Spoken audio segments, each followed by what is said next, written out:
J'ai donné la même tâche à ChatGPT, et il y a une IA à qui la majorité des personnes connaissent, mais ne voient pas trop son importance. ChatGPT m'a répondu avec des conseils et des listes, comme d'habitude. L'autre IA, il génère directement un rapport professionnel, fait l'audit de toutes les pages, classe les erreurs, les corrige et me sort le fichier PDF final et les fichiers source code prêts à utiliser et être envoyés au client en 3 minutes. Et elle est gratuite avec 300 crédits qui se rechargent chaque jour.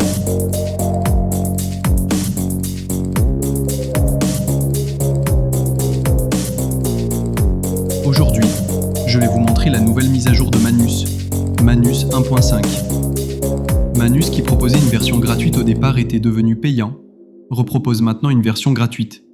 Et surtout, je vais vous montrer l'angle que personne ne présente correctement. Parce que oui, vous avez peut-être déjà entendu parler de Manus, mais ce que 90% des vidéos oublient de montrer, c'est que Manus n'est pas juste un ChatGPT qui répond juste aux questions. Manus, c'est un agent autonome. Vous lui donnez une instruction complexe et il se débrouille. Il planifie, il découpe, il exécute, du début à la fin, sans vous redemander 50 détails. Et avant d'aller plus loin, petite pause importante. Si vous aimez découvrir des outils IA que personne ne montre sous le bon angle, dites-moi en commentaire quelle IA vous aimeriez que je décortique comme ça. Et surtout, likez cette vidéo, parce que créer du contenu différenciant comme ça prend du temps, et l'algorithme a besoin de votre soutien pour le montrer à plus de gens. Allez, on plonge dans Manus 1.5 et ses nouveautés que personne ne vous a montrées. Alors, pourquoi Manus écrase ChatGPT, Gemini, Claude et Perplexity sur certains points? Je vous donne les 5 différences clés. Manus planifie tout le processus avant d'agir. Les autres, ils attendent que vous leur disiez quoi faire à chaque étape.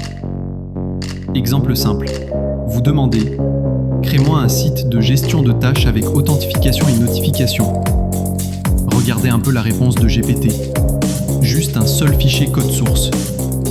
Pour quelqu'un de pressé, qui cherche juste à directement savoir ce que ça donne, il est obligé de lire avant de connaître même le type de fichier que c'est. Si c'est du React, du Vue.js, enfin bref, c'est sûr qu'il y aura des erreurs lors de l'insertion du code à corriger, en plus des installations que je dois aller faire moi-même pour avoir tous les fichiers de React, avant de voir le rendu, qui sera à coup sûr un résultat basique. De plus, il ne me précise pas dans quel fichier aller coller le code. Il faut que je lui demande avant de savoir. Avec Manus, j'ai tout.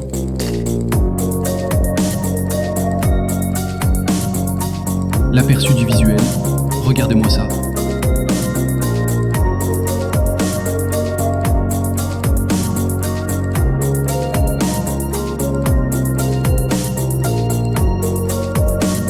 Le code source du site. Tous ces fichiers React. Mon tableau de bord si je décide de vouloir mettre directement le site en ligne depuis ici, une fonctionnalité qu'il n'avait pas avant. Ma base de données. Et enfin le paramètre où je peux configurer mon nom de domaine, mon compte de paiement pour recevoir de l'argent, ainsi de suite. Le nombre d'erreurs, disons même de bugs rencontrés et les détails concernant ces erreurs. Je peux continuer jusqu'à agrandir mon site ici, tout en ajoutant d'autres pages ou autre chose, apporter des modifications comme par exemple le design du site, ainsi de suite, ou carrément si je fais partie de ceux qui ne font pas trop confiance à l'IA, télécharger tout le dossier zipper et continuer en local. Ah ça rendra la vie facile aux développeurs. Passer des jours à rechercher là où se situe le bug, à se casser la tête, prendre du para à cause des maux de tête causés par ces codes est résolu. Manus crée des applications web complètes, prêtes à l'utilisation. ChatGPT, Claude, il vous donne du code. À vous de l'héberger, configurer, débugger, encore des soucis à gérer. 300 crédits par jour qui se rechargent automatiquement. 1000 crédits bonus à l'inscription.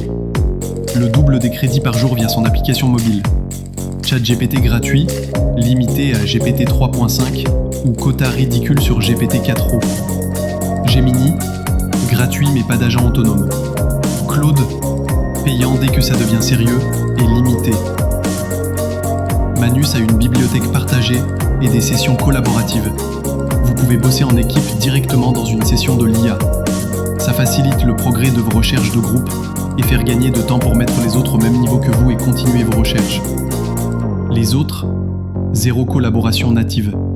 Il faut passer par des outils externes ou envoyer directement un lien pour voir tous vos recherches, mais seulement que la continuité de ce qu'ils feront ou de ce que vous ferez par la suite, ils ne le verront pas. Manus vous montre son plan avant d'agir. Vous voyez les étapes, vous pouvez ajuster. C'est pédagogique. Les autres, boîte noire. Ils font, vous espérez que c'est bon. Voilà pourquoi Manus n'est pas un chat GPT qui répond juste aux questions. C'est un outil de production qui remplace 10 outils. La nouvelle architecture de Manus 1,5 est 4 fois plus rapide que l'ancienne version, et plus 15% de qualité sur les résultats, comme ceux qu'on a vus précédemment. Un autre est que l'app qui prenait 5 minutes à générer prend maintenant 1 minute 15 secondes. La version Lite qui reste 100% gratuite et sans limite d'accès. La version Pro débloque encore plus de puissance, mais la Lite est déjà monstrueuse. De plus, Manus peut maintenant transformer du texte en présentation PowerPoint, PDF professionnel et même vidéo IA. Tout depuis le chat. Vous tapez « Crée-moi une présentation sur l'IA en 10 slides » et hop, regardez le résultat, si ce n'est pas impressionnant.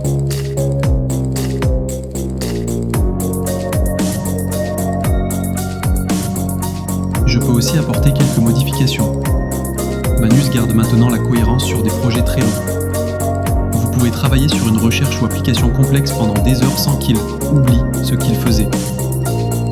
Bref, Manus 1,5, c'est une mise à jour majeure que trop peu de créateurs montrent en profondeur. On va essayer de donner 3 autres tâches pour pouvoir voir la différence entre Manus et GPT. La première tâche sera de 2 points. Planifie-moi un voyage au Japon de 10 jours, budget 2500 € tout compris. Je veux voir Tokyo, Kyoto et Osaka, avec un mix culture traditionnelle et modernité. J'aime la street food et les temples. Regardez la réponse de GPT. Alors, première remarque, par défaut il a choisi Paris comme lieu de départ puisque je n'ai pas précisé d'où est-ce que je vais quitter. Il a donné quelques images pour l'esthétique. Faire un résumeur de comment vais-je utiliser mon budget. Il pose même une question soi-disant importante ici avant de me faire une recommandation. Pour quelqu'un qui n'est jamais allé au Japon, drôle de façon de vouloir me recommander quoi faire alors que la question était de me planifier un voyage au Japon de 10 jours avec un budget de 2500 €. Donc je ne vois pas l'utilité de cette proposition ici. Bref, je ne sais pas pour vous mais c'est un peu brouillon à mes yeux. Passons à Manus pour voir ce qu'il propose. Alors,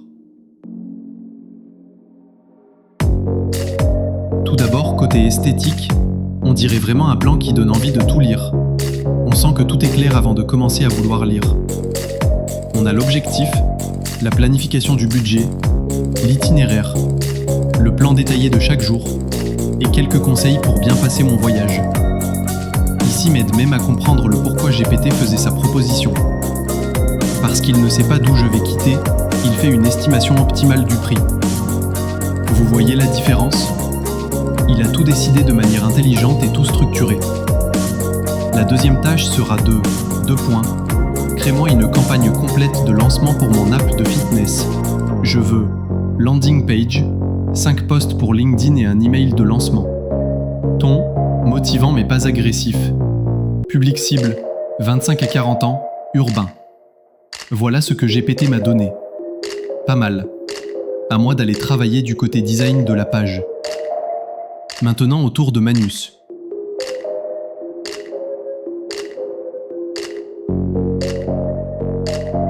Pas mal aussi, mais en plus de CA, pour juste marque la différence avec les autres IA.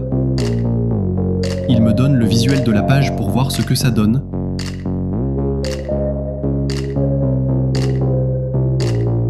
En plus de ça, j'ai le code source si jamais j'ai envie. Un dernier exemple pour finir. Vous êtes créateur de contenu ? Je peux demander à Manus de me créer un guide pour une vidéo sur l'IA. Il m'a posé quelques questions, Et voilà ce qu'il me donne comme script. Il a choisi de présenter DALL-E 3. C'est normal, je n'ai rien précisé dans mon prompt. Côté GPT, disons qu'il gagne puisqu'il m'a proposé un guide pour créer n'importe quelle vidéo. Bon, soyons honnêtes, Manus n'est pas parfait, et je vais vous dire les vraies limites. Si vous uploadez un rapport de 500 pages, la navigation peut être moins fluide que sur ChatGPT ou Claude, donc prend plus de temps de recharge. Manus est optimisé pour l'action, créer, exécuter, pas forcément pour lire des pavés.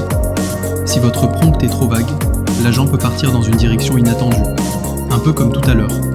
Genre, vous dites « crée-moi un site », sans préciser le type, il va choisir pour vous. Des fois c'est parfait, des fois ce n'est pas ce que vous vouliez. Soyez un minimum précis. Pas besoin de tout détailler comme avec ChatGPT, mais donnez au moins le contexte principal. Si vous lancez 10 apps complexes en une journée, vous allez vite épuiser vos crédits gratuits. Mais honnêtement, qui a besoin de créer 10 apps par jour ? Si c'est votre cas, là oui, il faudra passer au payant.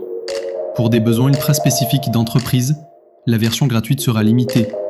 Mais pour 95% des usages, le gratuit est largement suffisant. Surtout si vous avez 2 à 3 comptes. Voilà, j'ai été transparent. Manus est incroyable, mais il a ses limites. Comme tout outil. Bon, vous êtes convaincus ? Voilà, on arrive à la fin de cette analyse approfondie de Manus 1.5. Dites-moi en commentaire, vous allez tester Manus ou vous utilisez déjà ? Quelle fonctionnalité vous intrigue le plus ? Quelle autre IA vous voulez que je présente ? Si cette vidéo vous a apporté de la valeur, likez, ça aide vraiment l'algorithme. Partagez avec vos amis développeurs ou créateurs. Abonnez-vous pour plus d'analyses IA uniques. Allez, à très vite et bonne recherche avec Manus.